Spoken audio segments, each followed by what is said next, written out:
They say wise men speak because they have something to say. Yeah, they also say fools speak because they have to say something. Well, here we are. Yeah, you bit that one. Well. Relax.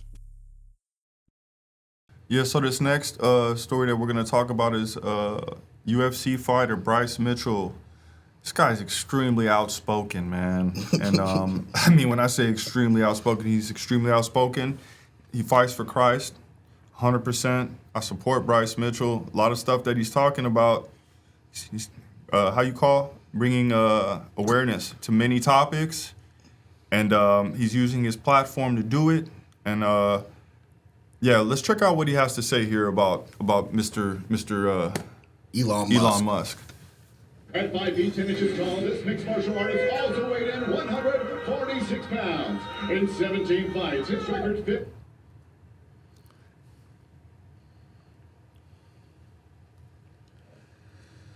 Yeah, so on this clip, it says that he calls Elon Musk the mark of the beast. And he links Elon Musk's brain chip to technology to biblical prophecy. Neuralink, right? Yeah, Neuralink. Okay. Yeah. And there's a whole bunch of stuff that this kid is standing up and being outspoken about, again, using his platform. He's always shouting freedom, always saying all glory be to Christ. And he's somebody that I would like maybe one day to do an interview with. He's a very interesting young man. He seems like he's very genuine-hearted person. Yeah, it says in this article that they call him Thug Nasty. Is that his nickname? Yeah. Thug Nasty. Gained recognition for his elite grappling, becoming only the second fighter to execute a twister submission inside the octagon. However, his recent popularity stems from more than just his skills, from carrying a Bible and shouting freedom, like Braveheart, during his UFC introductions, to sharing his belief that Earth is flat. He captured attention for his eccentricities as well, right? So, this guy to me, I don't know who this guy is. I've never seen him before, but I don't follow the UFC like you do, right? Yeah. But he has another quote: communism, like the world, has never seen Mitchell rip Musk like this, right? Yeah, he's got a podcast where he went on this podcast that is Michael Bisping, who I do know who he is. He's a famous UFC fighter. He went on the Believe You Me podcast, and he just slammed Elon Musk's Neuralink and the technology that he has, right? I don't know myself. I'm against Neuralink. I'm sorry.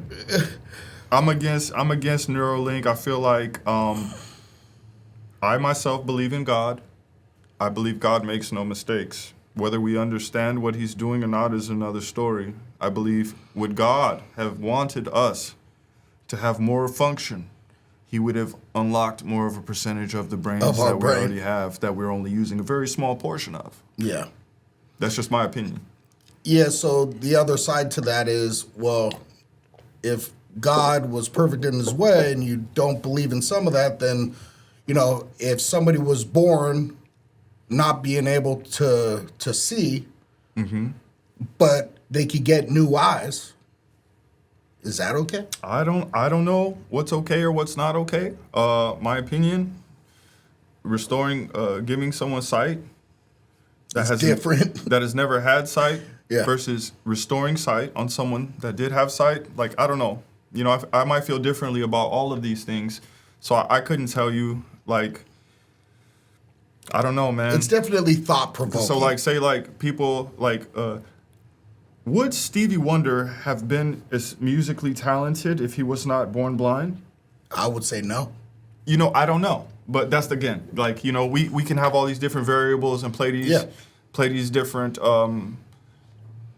games to judge what's what. But at the end of the day, my opinion is just my opinion on that matter. Yeah. And, if it's something that is helping people that need help, then I'm for it. Yeah. But if people are already okay and functional and like can get their way through life just fine, and they're doing this thing in addition to the greatness that God already gave them, I'm like against it. That's just me. So you're against breast implants? 100%. Okay. How about butt implants? Yeah, You might be an ass man. I might be whatever, but I'd rather have a natural any one of them. Yeah, Okay. I'd rather have a small natural any one of them than a blowed up fake any of them. That's just me personally. I love myself a natural woman. Yeah, me too. Yeah. I'm with you on that. So back to what Mitchell was saying. He said, and I quote, Elon Musk is a liar. He's trying to destroy humanity, and anybody that ever trusted him, they've been deceived. This is the prime example of how evil he is. He's actually selling microchips that go into people's heads, acting like he's some damn doctor.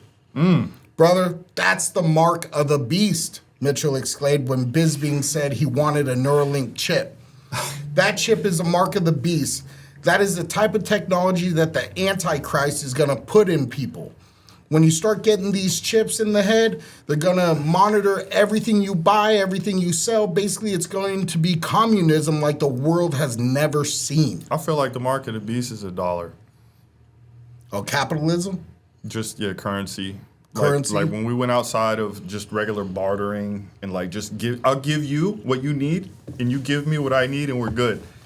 When we went outside of that and we started getting too crazy. From bartering to we're going to have this represent. How much more money can I make off of this same thing? Yeah. Next time, like, come on, dude. Yeah, I mean, you may have a point there. Let's move on to the next thing here. And this is a pretty famous person that nobody knows about, right? Has anybody heard of Stanley Meyer?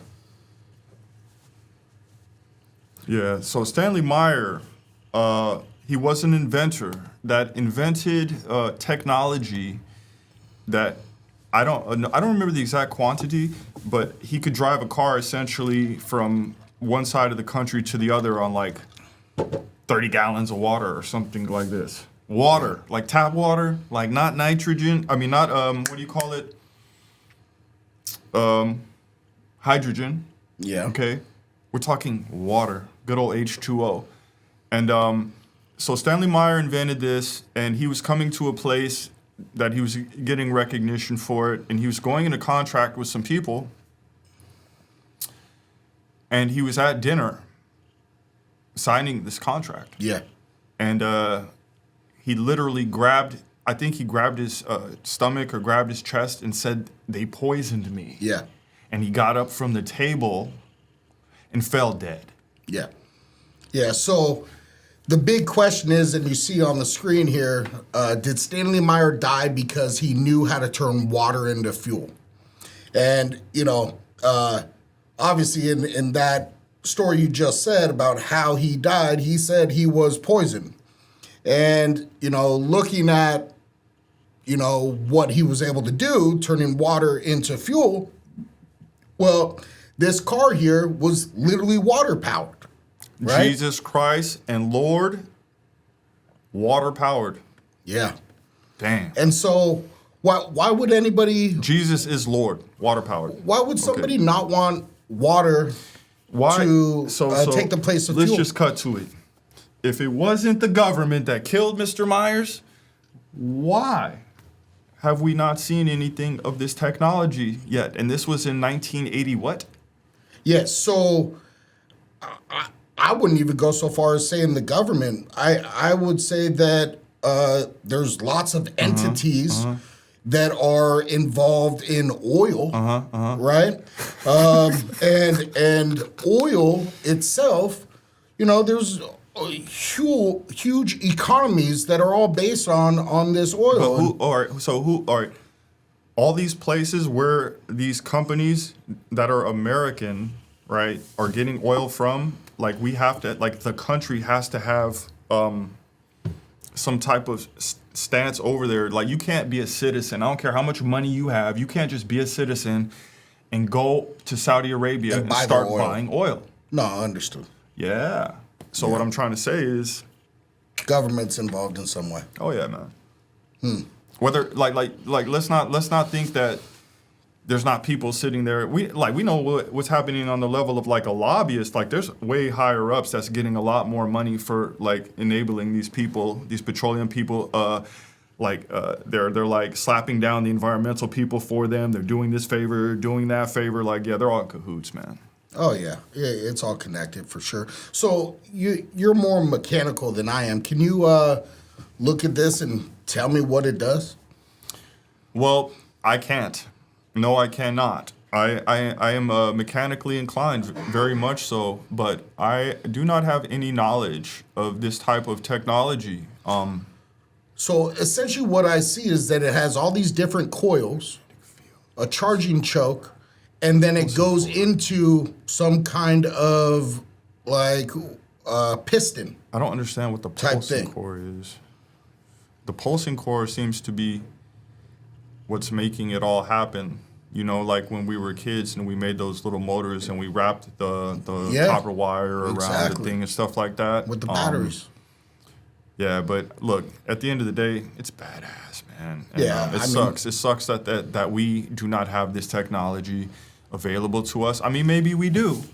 Maybe we do. Well, and they watered it down. Like, I know Toyota makes the Mirai, which is a hydrogen-powered vehicle. Yeah. And there's some other ones out there, but there's nothing like this. I mean, the closest thing to this is in Back to the Future, where you put your old garbage and banana peels and stuff like that into the flux capacitor. Into the flux capacitor. Yeah, bro. if you don't have a flux capacitor. So that's what I want. If anybody, any one of our listeners has, a line on a flux capacitor, I don't even care. Look, I'll take a used flux capacitor. Yeah, I don't care if it's used, new, any of the above. I just want one. Yeah. It don't even have to work. I'll fix it myself. Yeah. Just send us the flux capacitor. Yeah. We'll get that moving. Word. So next.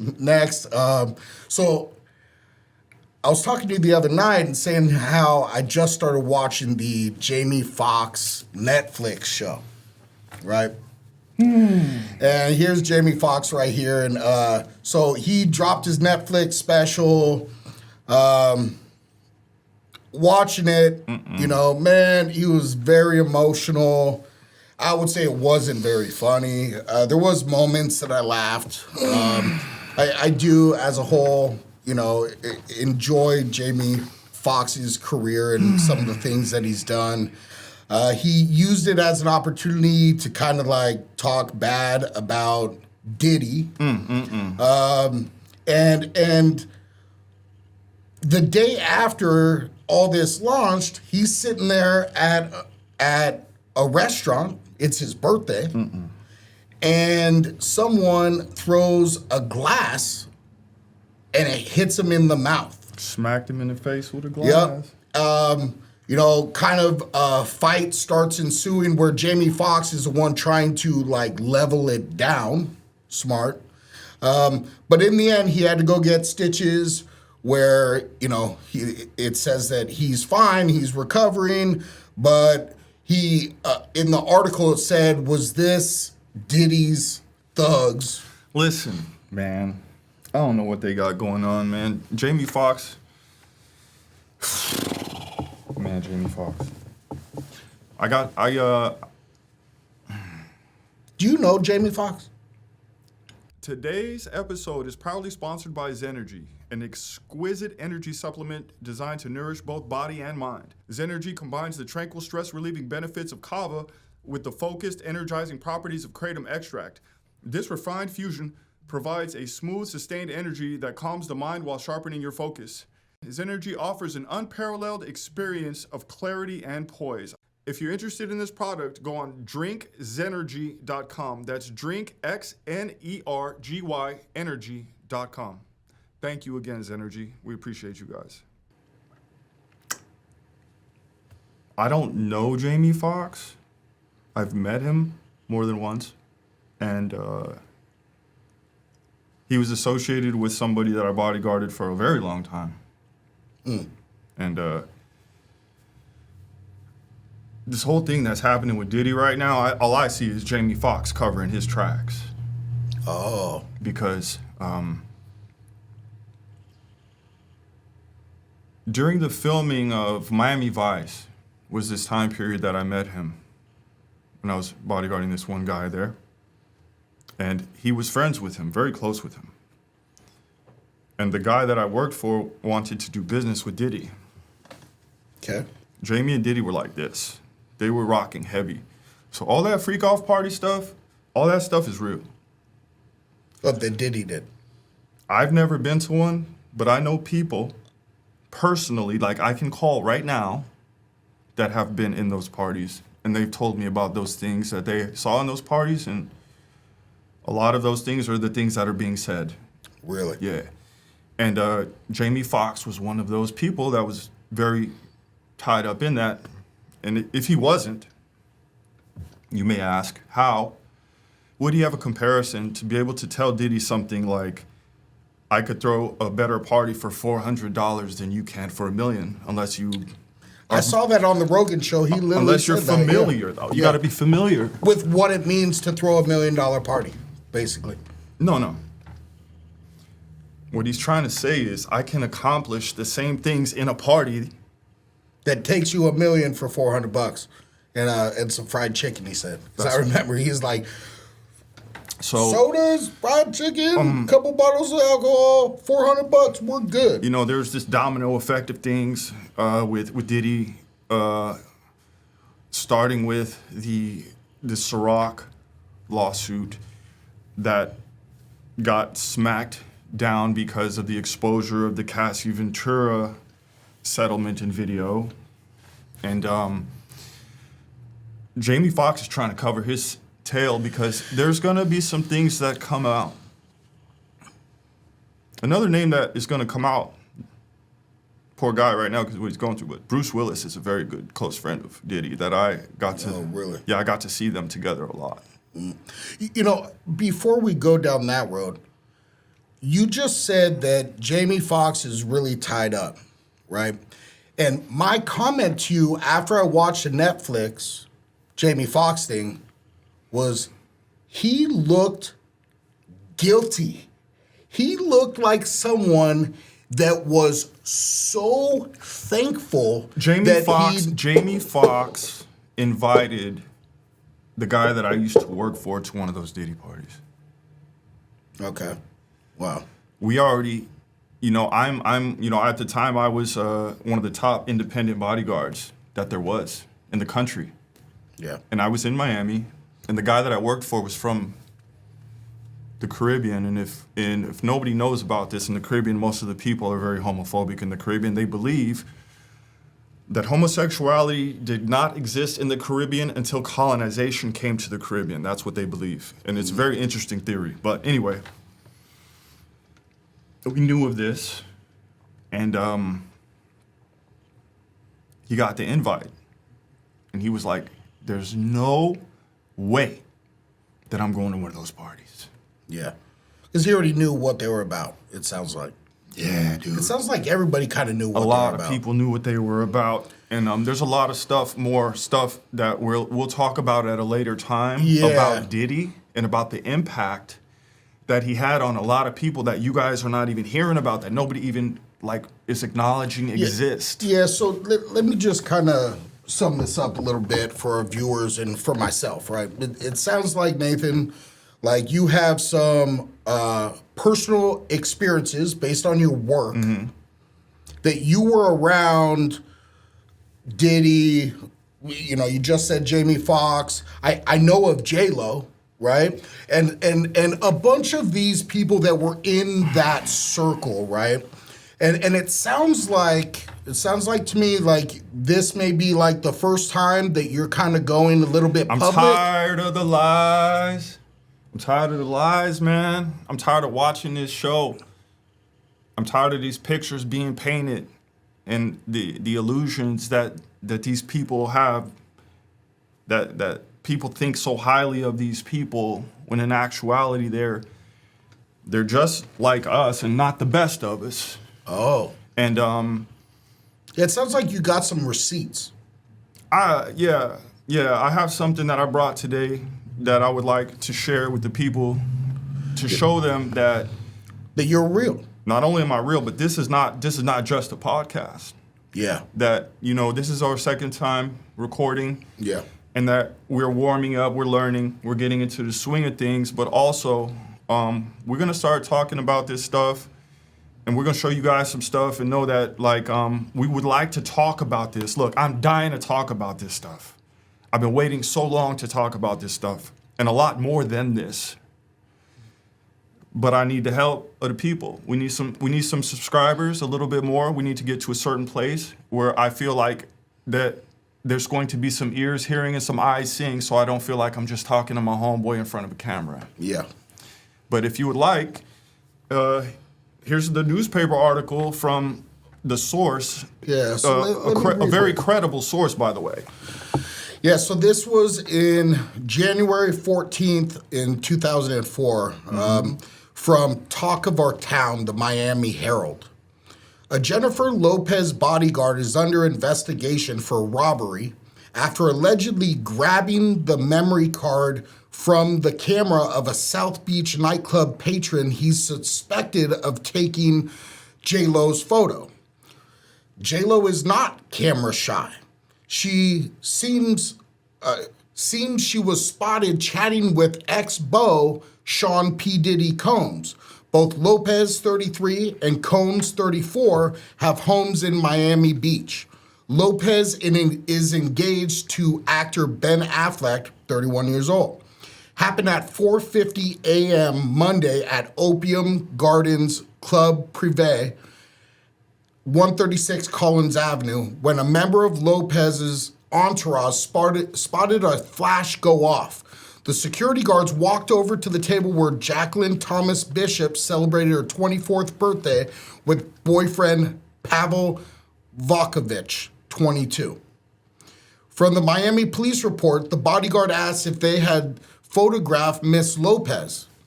They stated no. The bodyguard then snatched Bishop's camera from her hands. Bodyguard then removed the memory card from the digital camera. He kept the chip and threw the camera back. Sergeant Alex Carullo interviewed bodyguard Nathan Butts that's you, by phone, who acknowledged possession of the memory card but refused to return it.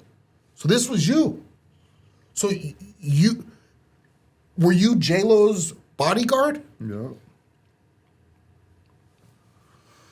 Whoa.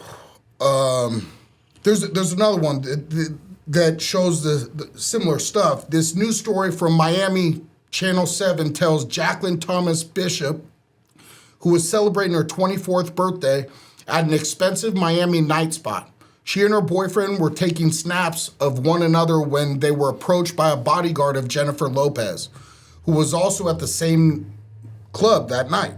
He snatched away their digital camera, yanked the memory card, and refused to return it, claiming that Miss Lopez owns photographs of Miss Lopez and apparently all photographs near Miss Lopez. The bodyguard, Nathan Butts, has still not returned the memory card in this report or this one, which does say authorities are charging J-Lo's bodyguard with a third-degree robbery. Did he actually get charged?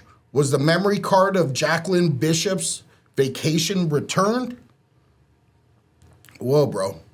So the officer called you. Uh-huh.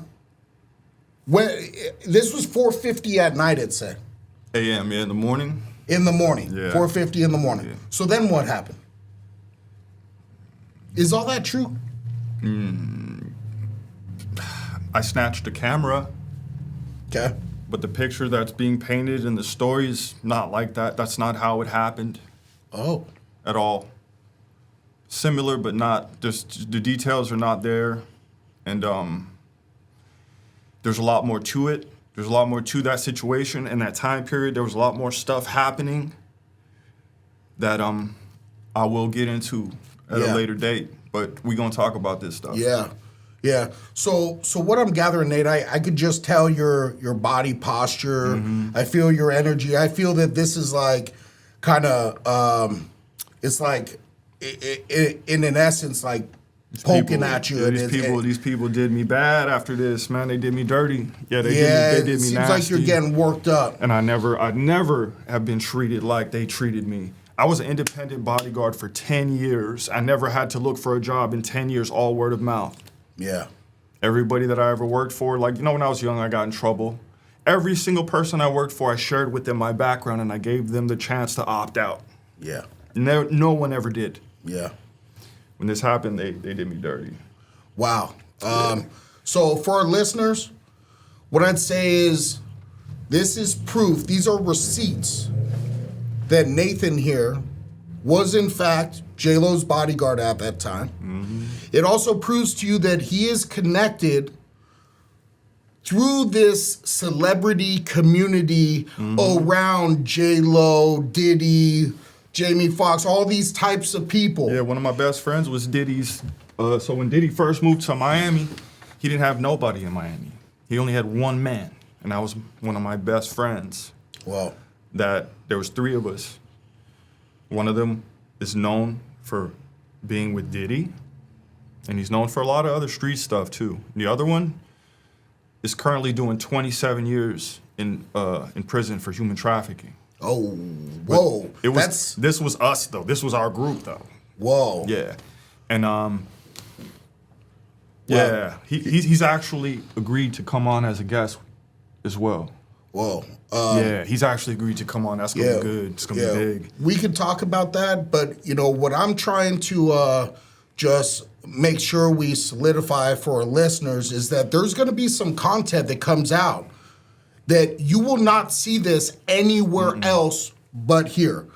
In fact, you will probably see it other places, but you'll see it here first, real live. You'll never hear the story told from this perspective, and it's not the only one. There's a lot, because again, I did this for 10 years, and all of my clients were somebodies, like all known people. Some unknown people that had a lot more money than all of those known people, so it's gonna get very interesting. And yeah. Right now, I'm gonna get up and go to the restroom, because I'm about to pee on myself. Well, just to sign off here, I wanna say thank you to Nathan for being vulnerable enough to share some of his past, that it definitely seems that this is sparking something in him, that there's emotional stuff related to this. I could tell it's going to be a serious conversations as we continue going down this road. And I hope for our listeners that you see value in the fact that he's finally coming out to talk about this, and which is one of the most talked about subjects where nobody's seen the perspective of the person who actually was responsible for keeping their security, right? So thanks again for watching. Appreciate you, and we'll check back at you next time. Damn.